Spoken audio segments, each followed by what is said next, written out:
ഞാൻ ഭയങ്കര എനിക്ക് ഈ പ്രകൃതി നേച്ചറിലാണ് ഞാൻ സാറ്റിസ്ഫൈഡ്. ഒരിക്കലും ലുലു മാളിൽ പോകാൻ എനിക്ക് ഇൻട്രസ്റ്റ് ഇല്ല. ഞാൻ എവിടെയെങ്കിലും പോകുന്നെങ്കിൽ അത് കല്ലാറ്, ട്രിവാൻഡ്രത്ത് കല്ലാറ്, പൊന്മുടി അങ്ങനെയുള്ള സ്ഥലങ്ങളിൽ പോകുമ്പോഴാണ് എൻ്റെ ഹാപ്പിനെസ്. അപ്പോൾ ഇങ്ങനെ ട്രാവൽ ചെയ്യുമ്പോൾ എങ്ങനെയാണ്, അതായത് സ്റ്റാർ ഹോട്ടൽസ് പ്രിഫർ ചെയ്യുമോ അതോ നോർമൽ അക്കോമഡേഷൻ അങ്ങനെ തന്നെയാണ്? അങ്ങനെ സ്റ്റാർ ഹോട്ടലിലെ തങ്ങൂ എന്നുള്ളൊരു ആറ്റിറ്റ്യൂഡൊന്നും എനിക്കില്ല. വൃത്തി വേണം, സേഫ് ആയിരിക്കണം, ദാറ്റ്സ് ഓൾ. കിട്ടുന്നത് എവിടെയാണെങ്കിലും ഞാൻ അങ്ങനെ കിട്ടുന്നത് ഞാൻ കഴിക്കും. എനിക്കതൊന്നും സ്ട്രീറ്റ് ഫുഡ്സ് എല്ലാം ട്രൈ ഔട്ട് ചെയ്യും. എല്ലാം ട്രൈ, ഞാൻ സ്ട്രീറ്റ് ഫുഡ്സും ട്രൈ ചെയ്യും, 5 സ്റ്റാർ ഫുഡും ട്രൈ ചെയ്യും. അപ്പോൾ നമുക്ക് അങ്ങനത്തെ വീഡിയോസ് ഒക്കെ ഇനി കാണാം.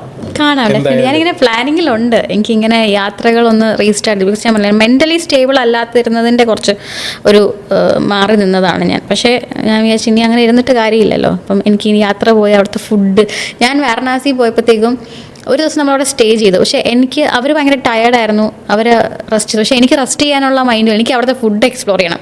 ഞാൻ രാവിലെ 7 മണിയായപ്പോൾ എണീറ്റ് കുളിച്ച്, കാരണം ഉറങ്ങുന്നത് എനിക്ക് വീട്ടിൽ വന്ന് ഉറങ്ങാമല്ലോ.